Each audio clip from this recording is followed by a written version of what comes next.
Hey, this is Brooke, functional medicine dietitian specializing in fertility, and this is the Fertility Dietitian podcast, where I help you uncover the barriers that are preventing you from optimizing your fertility and teach you how to work with your body to finally take home a healthy baby. Each week, I will be diving into different topics on fertility and sharing my perspective on physiology, metabolic health, nutrition, and lifestyle approaches that have helped hundreds of couples get pregnant even after years of heartache. My goal is to empower you with the knowledge you need to take back control of your fertility.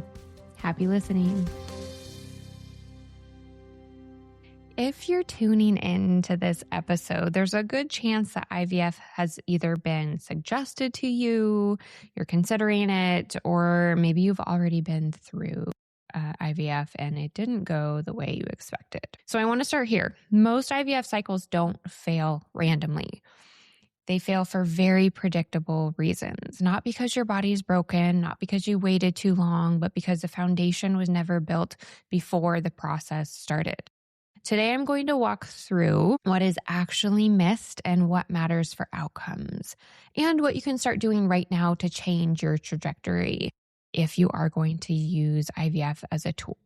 Because IVF is not a magic fix. It is a tool, and tools only work as well as the environment that they are used in. The biggest misconceptions about IVF include that IVF overrides your biology. That is a really big misconception. It doesn't. It bypasses certain steps like ovulation to fallopian tube function, but it doesn't actually fix or change egg quality. It can actually decrease egg quality. It does not fix sperm quality. It does not fix inflammation. It can actually increase inflammation.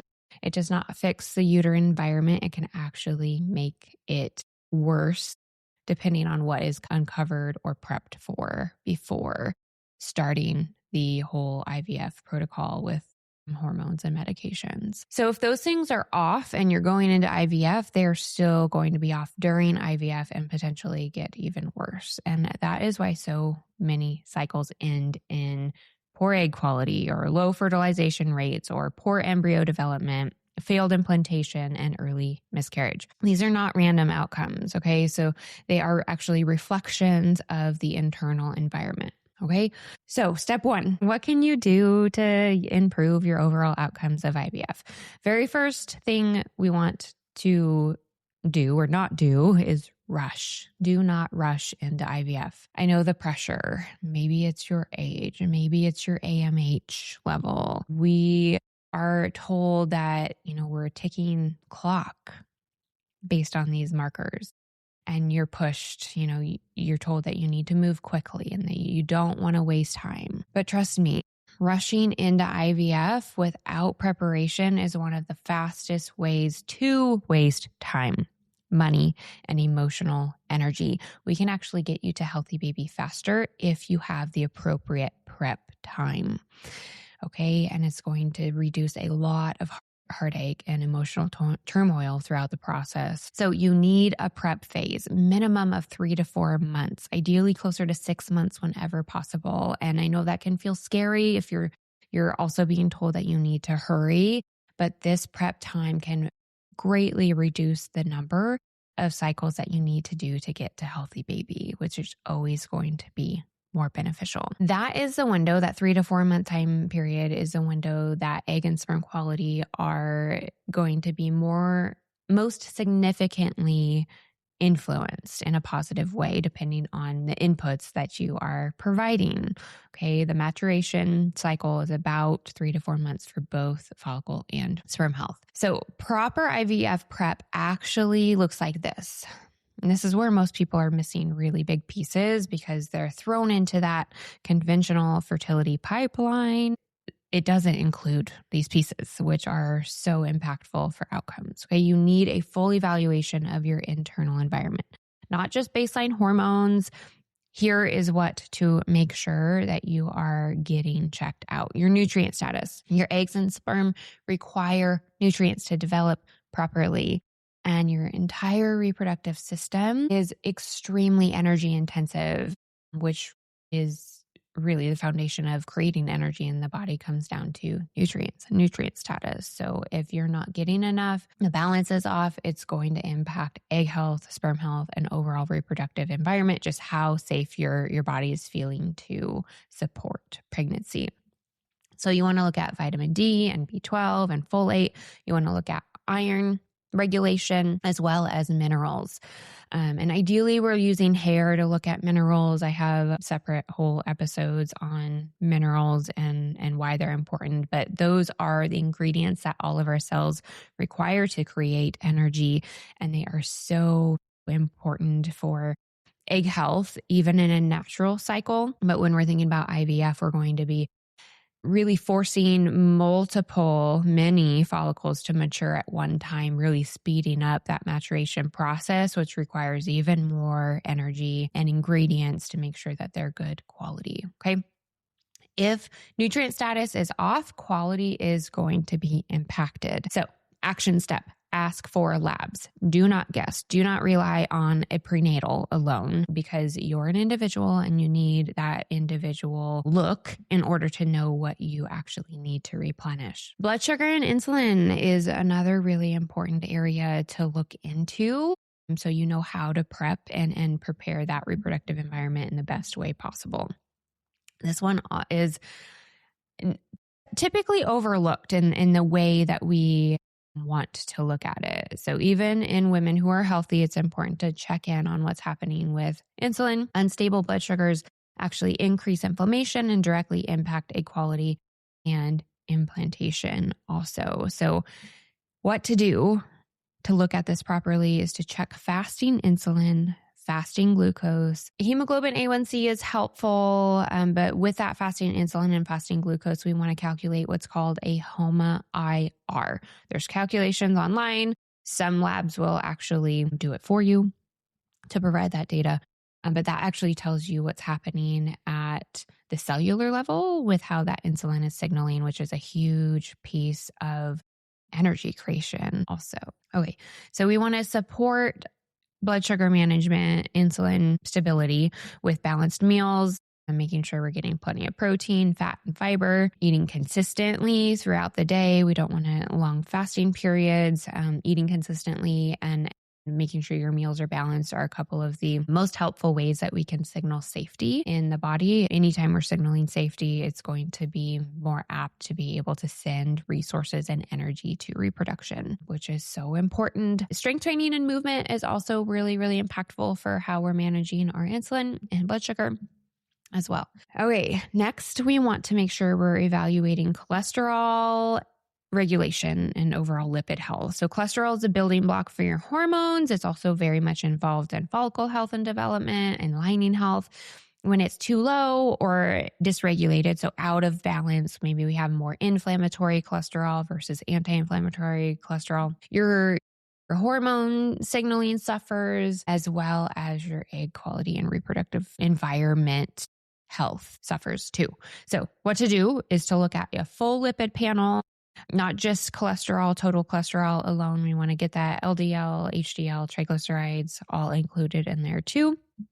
And we want to make sure that we're looking at where our markers are at and adjusting our lifestyle and our nutrition accordingly. So you don't want to cut out saturated fat. That is a huge misconception. So you're getting support and guidance from somebody who understands cholesterol regulation.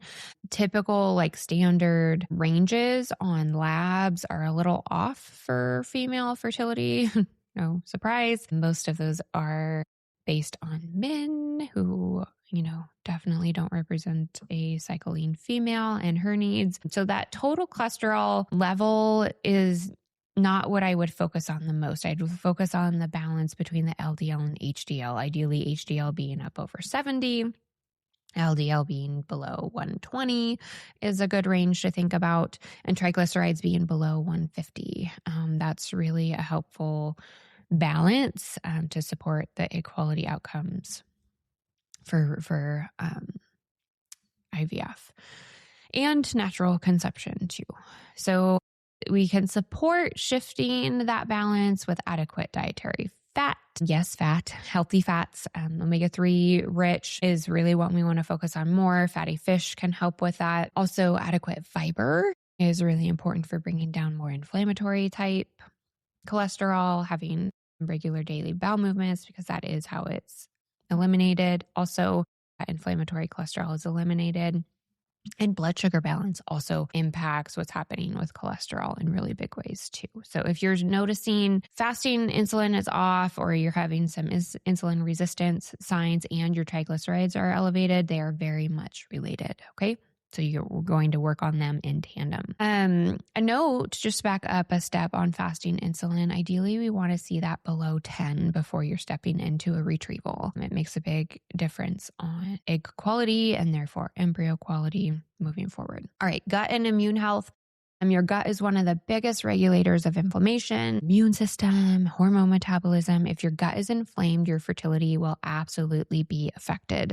This is where I see missed issues like dysbiosis, SIBO, H. pylori, just barriers in how you're getting the nutrients out of your food. So you don't even have to have symptoms, GI symptoms or gut symptoms, tummy troubles in order to have some of these underlying barriers in your gut that are impacting fertility. So this is an area I really don't ignore this area. It might feel like too much, or you have to go out of your way to address it, but you are literally passing down your microbiome, those gut bugs and bacteria that are shaping your own gut health, to your future tiny human. They impact what's happening in your uterine environment. They impact your immune system.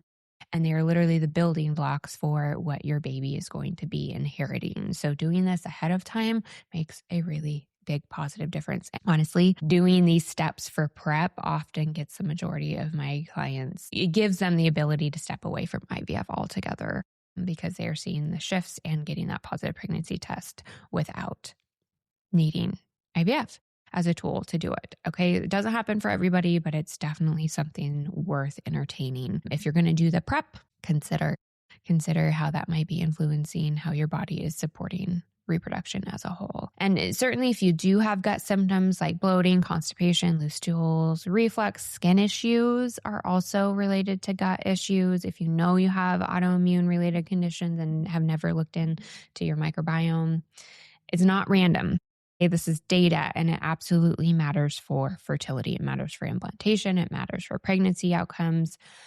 It's absolutely worth getting looked at and the appropriate support to be able to shift it for conception and fertility support as a whole. Vitamin D is another one. So you might think, well, we already talked about nutrients, and we did. Vitamin D is classified as a vitamin, but it actually functions more like a hormone in our body, and we can synthesize it from the sun. So it's a little bit different than just our standard nutrients that we're getting from food. We do get some vitamin D from food as well, but it has a big influence on egg quality and sperm quality. So it's not optional for fertility. We need this to be in optimal ranges, ideally above 50. Between that 50 and 80 range is a really good optimal range to have that vitamin D in.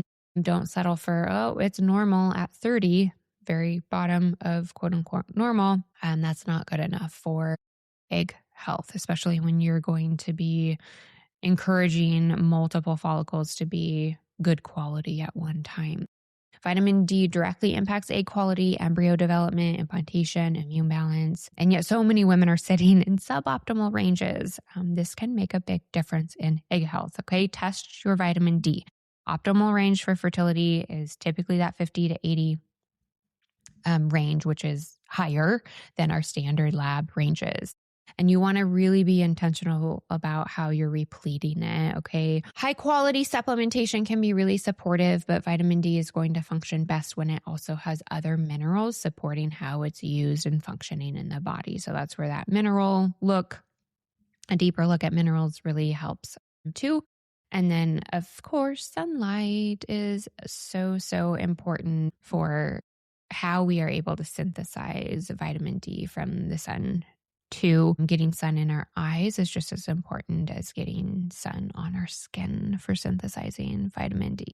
Next, do not ignore sperm health. We have to talk about this. Sperm matters just as much as egg quality. They are literally 50% of the puzzle.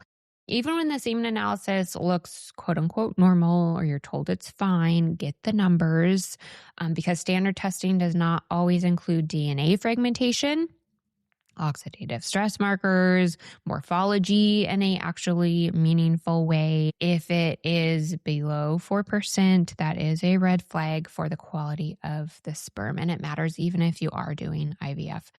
Okay, we want to make sure that we're supporting the health and the function of the sperm appropriately for best outcomes. Poor sperm quality can lead to poor fertilization, poor embryo quality, and even impacts the health of the pregnancy. Okay, it can increase miscarriage risk. It can increase complications with the placenta, which is involved in gestational diabetes and preeclampsia. And it can also impact the lifelong health of your future tiny human. So sperm health is important, even though they're washing it and they're, supporting fertilization in a petri dish. That definitely weeds out some of the poor quality characteristics, but they cannot see fragmentation, DNA fragmentation of the sperm when they are working on fertilization. Okay, so it's important to look at so we're getting the best outcomes possible in the least amount of medications and cycles being used. So run deeper testing when possible. Get that DNA fragmentation looked at. Look at your full analysis, including that morphology marker, and make sure that sperm is being supported with antioxidants and nutrient repletion. Reducing toxin exposure and improving sleep and lifestyle habits are also going to be really helpful for sperm health. I have a whole mini course on sperm health that we will link in the show notes for even more details there. I also have a couple of podcast episodes, specifically one on DNA fragmentation and another one just on optimal sperm parameters that you're looking for. All right, so the uterine environment is everything. You can have beautiful embryo, but if the environment's not ready, it will not work. It will not implant, or it will not be sustained. If implantation is successful, there's a high chance of loss early in that pregnancy if the environment is not in a good place. So this is one of the biggest gaps I see. Embryos are transferred into environments that have not been fully evaluated.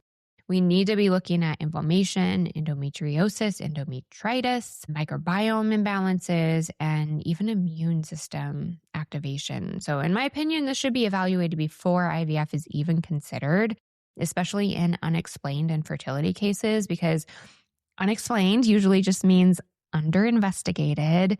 And if we're uncovering some of these things, there's a high chance that you don't even need IVF as a tool. You just need to treat that underlying environmental concern there. So please advocate for deeper testing, ask better questions. None of this is your fault. It's just the protocols that our conventional fertility world has laid out, unfortunately, but we have to advocate for ourselves. When we learn something new, we can ask better questions. And if your provider's not working with you, it might be time to find a new one or add to your support team, because we should not just be assuming that everything is fine because basic imaging was normal. And there's a reason that you haven't been able to get pregnant. If you don't know what that is yet, and you're not sure if IVF is going to be bypassing that barrier, it's important to learn more about your body, see how we can better support getting that healthy baby in your arms sooner than later. All of this matters more than most of us think. This is what I see over and over again. Couples go through this prep phase, they build the foundation, they support their bodies properly, and then they end up getting pregnant before IVF. Not every time, but most often. The clients that I'm working with that are coming to prep for IVF, a lot of them have gone through failed retrieval cycles or retrieved a lot of eggs and didn't get any embryos. Okay. That should be enough information for you to pause, because it shows you how many gaps there are in the conventional approach. And more importantly, it shows you what your body is capable of when it has the right support. When you have the right knowledge to be able to support it, fertility can really thrive. So if you are standing at the IVF decision point, I want you to hear this really clearly. You are not wasting time by prepping your body. You are improving your outcomes, whether you conceive naturally or you do move forward with IVF. This work matters. Your fertility is not fixed. It is very responsive. And when you learn how to work with your body instead of rushing past it, everything changes. So if you are ready to stop guessing and you want a clear, personalized plan before taking your next step, this is exactly the work that we do inside the Master Your Fertility program. Thank you for being here, and I hope to see you in the next episode. Thank you for listening to this episode of the Fertility Dietitian podcast. If you enjoyed it, please leave a review to let me know what topics you want more of or less of. If you want to keep learning, subscribe at Apple Podcasts, Spotify, or wherever you listen to podcasts. Check out my website for more info on my private coaching program, Master Your Fertility, or my membership community, Fertility Blueprint. And don't forget my digital store. Come say hi on YouTube and Instagram. See you in the next episode.